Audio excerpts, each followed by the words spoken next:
Hello and welcome to College of Idaho Insights, a roundtable discussion of issues of public interest.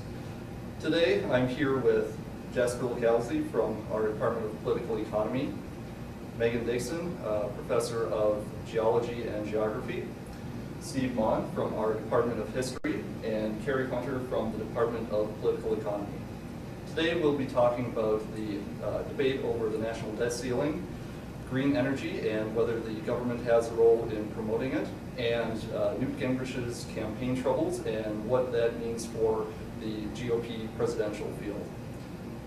Jasper, to start us off, there's been a lot of debate recently about the national debt ceiling and what should be done about that, whether spending cuts are the problem, whether tax increases are necessary, or a combination of both.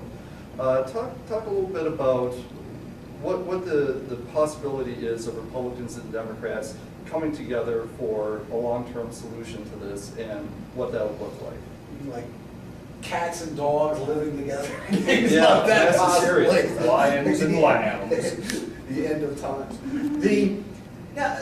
The issue, I think, is a problem with looking at short-term versus long-term. Short-term, there's a problem with the economy that's basically a lack of demand. People aren't buying stuff. So it makes sense for the government to be running a deficit, spending a good deal of money, having low taxes. In the long run, it's not sustainable. So what really needs to be done is something that's more from a long-term perspective to make some kind of solution so that 15, 20 years down the road, you're still not running these kinds of deficits. The problem is politicians, elected politicians like we have, are notoriously poor at looking at long term. Because in 10 years, Obama will be president, Boehner won't be Speaker of the House, none of these people will be there, it's not going to help them get elected.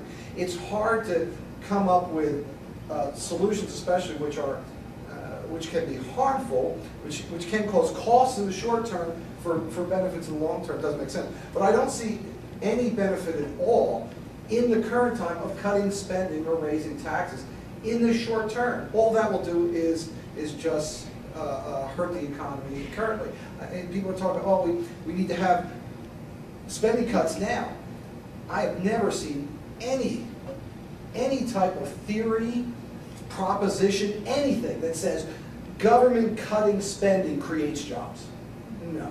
Well, it's like the same, as Kerry knows, the voodoo economics of Ronald Reagan, who has received an awful lot of support from various candidates for running, for the Republican nomination, but he never cut spending. Well, he never cut spending, and there is not a single economist of any school who can point to a single study that shows that cutting taxes lowers deficits. Cutting taxes raises deficits. That is almost quite clearly always the case. But as you say, the bigger issue is not whether we're cutting taxes marginally in the short term. It's whether or not we're dealing with essentially healthcare costs. Medicare, Medicaid, Social Security, and ultimately the healthcare industry itself, which runs in this country largely without check in terms of cost increases, other kinds of cost overruns, ultimately that if the checkbook is open for the taxpayer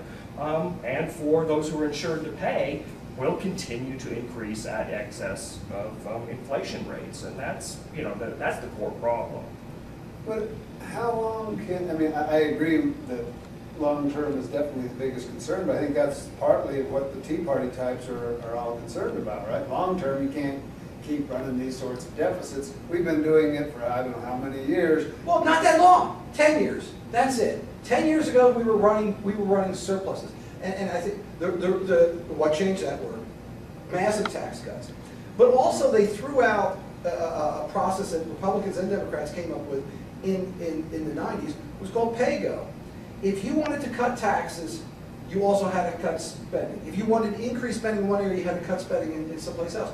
So that there could be any new initiatives like that. You put in something like that and not keep things off budget, oh, everything's pay-go except for Iraq and Right. Afghanistan. Well, We're Iraq and spending what, $1 Afghanistan, billion they are a the day first. They are there. the first wars in the history of the country that have not been paid for as they have been fought. These are the first wars paid for on credit, and that Completely is on credit, I mean, because Right. we've always done.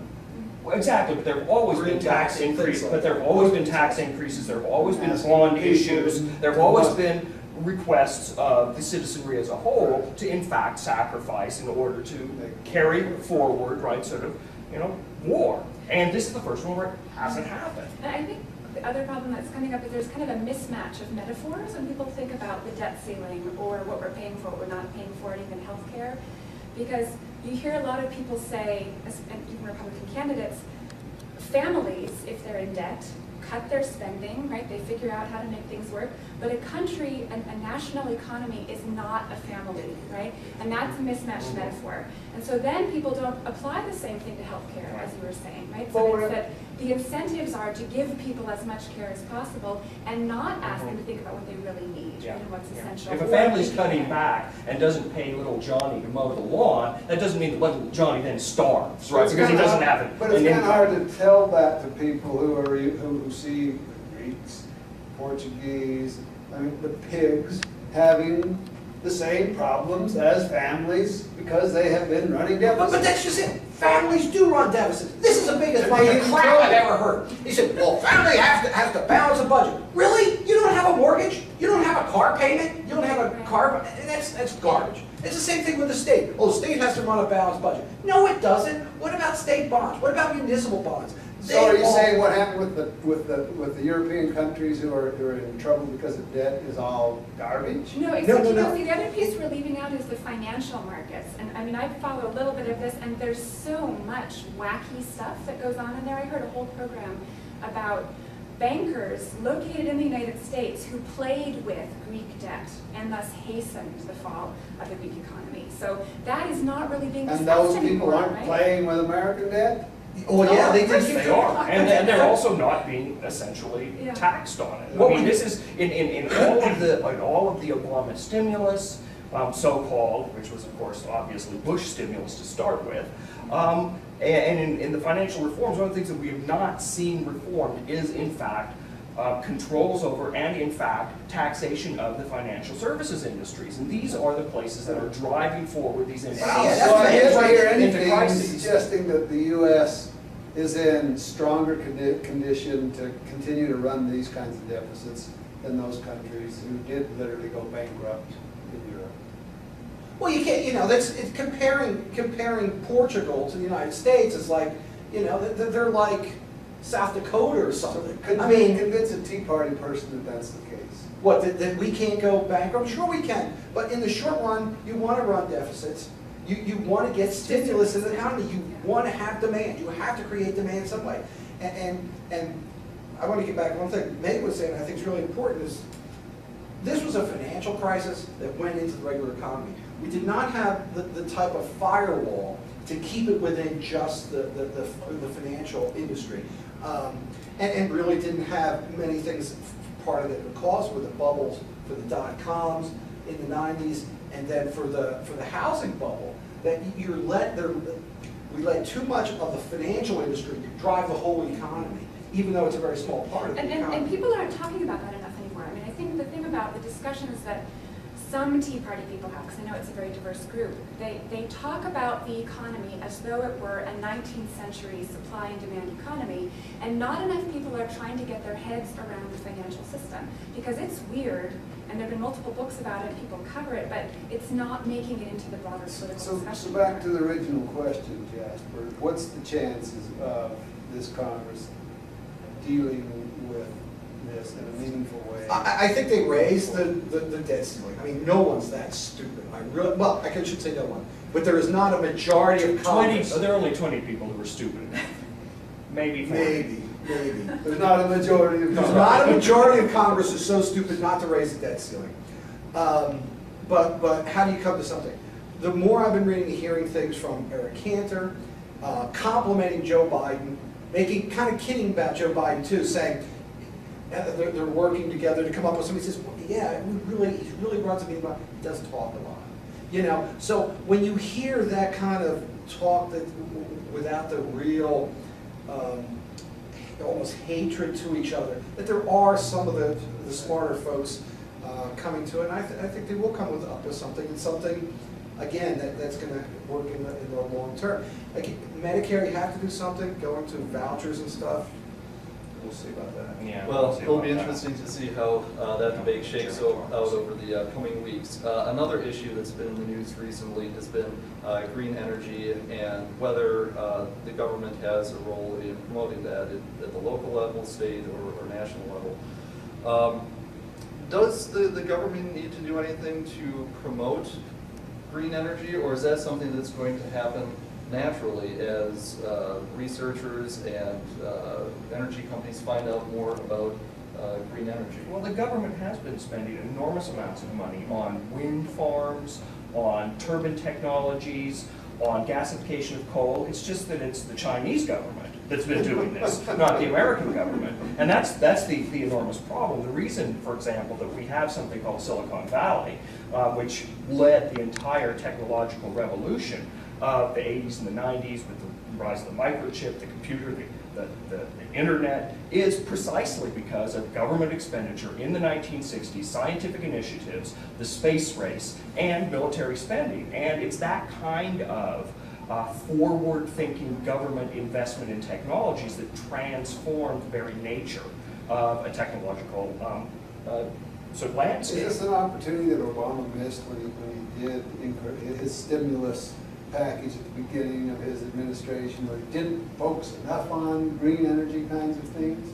Well, I think it is, but I think he also is a very cautious politician in many ways, and seeing this as a lightning rod for the climate change deniers and seeking to avoid that particular lightning rod, he let it pass by and focused on other issues. That's my sense. Not to mention the lobbyists from the industries that would not benefit as much anymore, right, if we change the focus to energy. Who have so much more of an advantage because there's so much entrenched. You know, I mean, wind or solar energy has their lobbyists also, but they haven't made the kind of connections over decades that the oil and gas have. Really what I see is the issue here is, well, because the opposite side is let the market take care of it. But there's an obvious a bit of a market failure there, that the market doesn't take into account certain costs of fossil fuels into the process. So the cost of oil and gas and coal are lower than they should be because not all the costs are captured as you would with something else. So actually the price of them should be higher. The easiest way to deal with this is you put a tax on, we have it on gas On carbon. On carbon. That's if not all the costs. Is that going to kind of hurt the economy if we start taxing? It's a job-killing bill. Right. That's what the conservatives would argue. Well, you could argue that every tax has a dead weight loss to it. But if it's compensating for other societal costs, that the use of these fossil fuels create costs as far as even just regular pollution, respiratory disease, things like that aren't captured within the price system, then it's I mean, a great simple example of exactly what you're talking about is the silver mining industry. And it just recently was announced that Hecla Mining is now going to be paying $250 million. $250 million to help clean up in the Silver Valley. And so you have this industry that for years and years profited, but also created enormous tailing piles and used cyanide to leach, right? And you have to make those costs included, you have to internalize now, those costs, right. just as you do with labor or anything else. Exactly. Because the cost of taxpayers society. pick it up, so it's a subsidy. Well, but there are these sort of problems people have perceptually, I think, and one of them has to do with regulation. Right? Yes. And regulation is how you incorporate the costs in at the beginning. So for example, hydraulic fracturing, right, to find natural gas, which is beginning to take place up in Fayette County.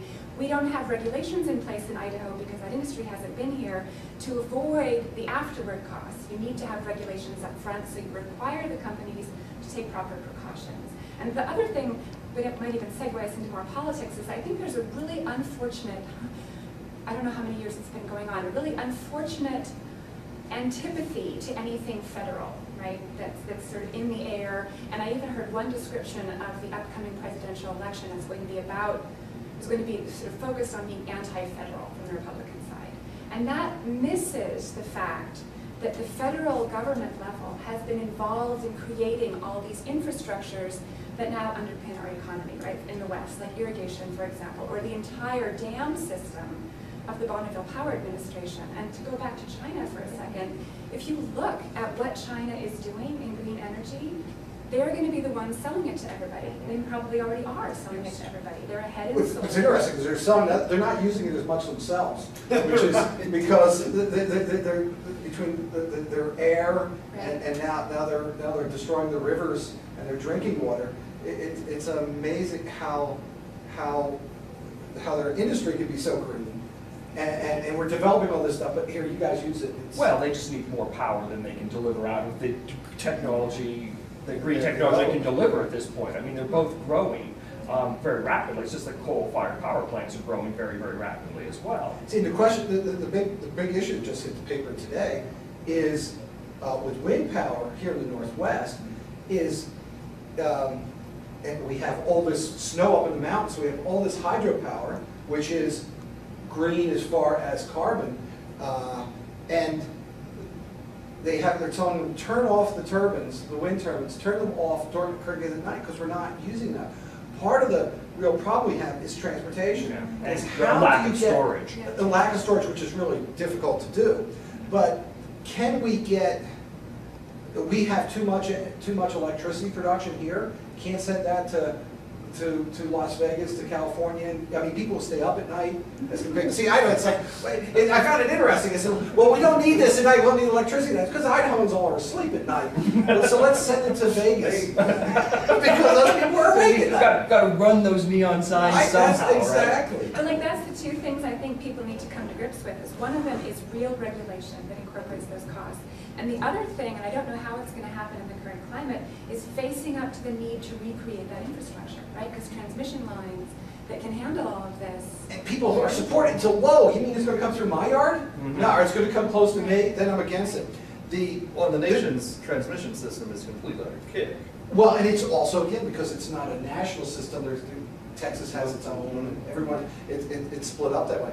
The one thing I want to mention... Well, the market's taking care of energy, right? Enron did a great job with energy markets, right? Yes, for many of themselves.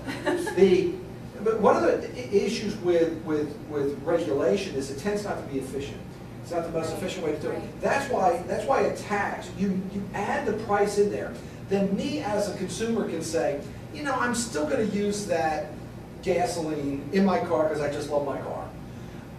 But at least the cost, you can make that determination, as compared to telling me, no, you can't drive your car, or you can only drive your car a certain amount. I'm talking about industry regulation. I mean, I think if you've seen the film Gasland talking about hydraulic fracturing nationally, he makes the point very clearly that because of lack of regulation of that industry, they are extracting the fuel, you know, which is reasonable to extract possibly, in a very archaic way, in a way that makes the maximum possible mess that somebody has to clean up after. But it's the lowest possible But cost. again, So if you tax that industry, that might be a better way to raise that cost rather than regulate them directly. Would that, Right, would right. that force them to do it more cleanly, though? That's sort of what I wonder. I mean, I think you have a good point. Yeah, but to force them to do it more cleanly may not be the best way to do it.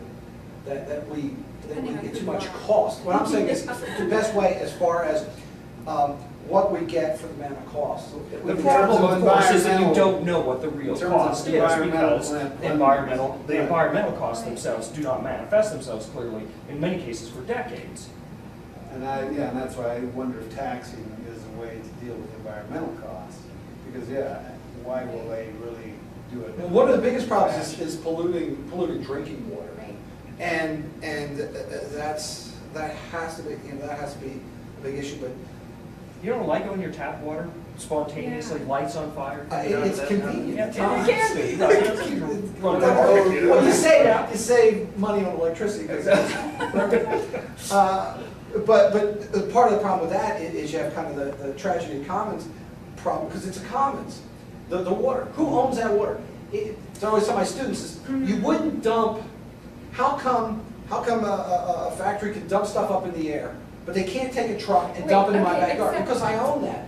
Who owns that water underneath there? Except it wasn't polluted. In this particular case, it's not a tragedy of the commons. While it was a true commons and the people using it were looking after it, it was fine, right? It's when the company comes in with remote owners who don't, as you say, have any stake in keeping it clean.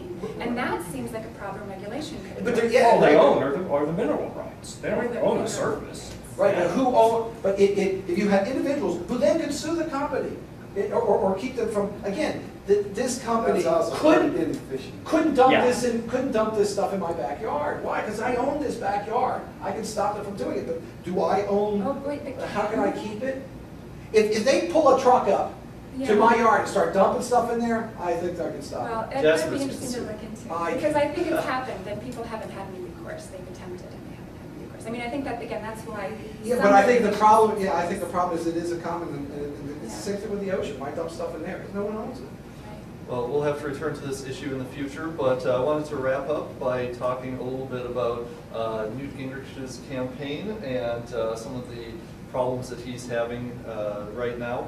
What does his campaign staff walking out on him mean for the race in the GOP field? What's the follow-up going to be? Gingrich, it goes back to Jimmy Carter back in '76 said you have to have the fire in the belly.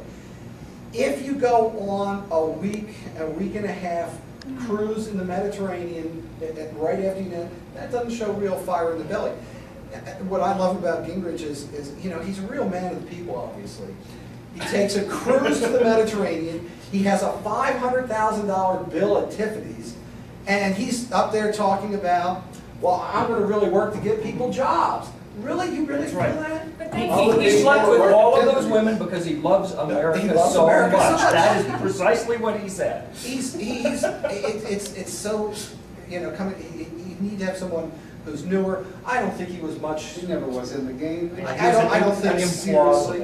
He's trying to sell his tapes. He's not really serious about doing it. Well, that's the question. Is that Palin's game? That's the big question. I would say the same thing with her. She's more interested in making money, getting her PAC to pay for her bus, which was a family vacation. Oh no, it wasn't a family vacation. It was his, and things like that. So no, I think some of them, who is real, the ones you're going to see, who is really in it. I couldn't say who's in it to win it, even though she didn't win it. But it's interesting how the old saying with who do parties nominate, I think still right. The Democrats fall in love, the Republicans fall in line. Who's done the stuff? Who's next? Who has been there before? Who's lined up? And it's Mitt Romney. During he ran before, kind of the runner-up. He was. The last 4 years, he's been raising money for himself and for everybody else. How much of a problem do you think Romney care is to his receiving the nominations from the party? Everybody has something. I mean, if that's that's a big something in terms of the degree to which the Republican Party is lined up against sort of the Affordable Health Care Act. Or the right-wing evangelicals, are they going to still write him off because he's a Mormon? Yeah, I think since the Book of Mormon won the Tony Award, I think it's more acceptable. The only time I think the Republicans haven't done this is when the arch conservatives did take over, and that was '64, and you get a Barry Goldwater, That's a possibility. And then you're going to see a candidate Bachman. Well, see, this is trying to figure out who is serious. I think seems to me one of the leisure activities that we're going to have in the upcoming time, because Gingrich seems sort of symptomatic of something. I don't know what to call it except because he's, this whole thing about spending at Tiffany's and going on vacation, that's his freedom, right? He's allowed to do that. It's his money. He can spend it the way he wants to. And I know from hearing people talk about him among my relatives that that's something that attracts them, right? That he sort of does his own thing. And there are lots of people in that field that to me at least read a little bit more like a caricature, but Poor certain Americans people love to imagine themselves rich. Exactly. I mean, take them seriously. So what I think is interesting about Romney is how he is explaining his health care in Massachusetts to people. So people on the left, it seems completely absurd and obvious to them that it makes no sense, because he says it's wrong at the federal level, it's okay at the state level. But if you listen to how he says it, it's the same anti-federal thing playing out, and he sounds kind of plausible. He says it's okay for a state to do this, it's not okay for the federal level, for the whole country to say this. And that's a very delicate thing, and so the left is kind of laughing at that, I think. But on the right, I think they're saying, yeah, as long as it's not federal, you know, as long as it's the state. And I think the Republicans' problem they have here is what the Democrats used to have in the 80s. What you need, the population who's going to choose a nominee is different than the population who chooses the general election. So in the 80s, when you get a Dukakis or a Mondale, they can win a primary, they can win the primaries and they can get the nomination, but they can't win in a general election. I think the Republicans are going to run into something like that. Plus, the incumbent has so much advantage that it's, Sure. you know. But I'm thinking Mitt Romney might actually appeal more to non-Republican hierarchy than. But what his problem's going to be, and that's one reason I think he's not going to do in Iowa, Right. why he doesn't want to It's get the to Iowa, turnout in the base. is he has to run so much to the right to win the nomination that, and all Obama people are doing is they've just got the DVR on and they just keep on recording all this stuff that they're just going to put out there and it's right. Where Obama gets to spend all this time just raising money, he gets to go to Puerto Rico, which is, you think about it, these other guys have to be in Iowa, New Hampshire, maybe South Carolina. He gets to go to North Carolina, gets to go to Puerto Rico, which doesn't even vote in the Electoral College, but there's a lot of Puerto Rican Americans in New York and in Florida and a number of other states. And he can do some of this background filling in that's invaluable to winning, that the other guys are stuck. He could come back to the economy, right? And where's that going to be in 2 years? I know.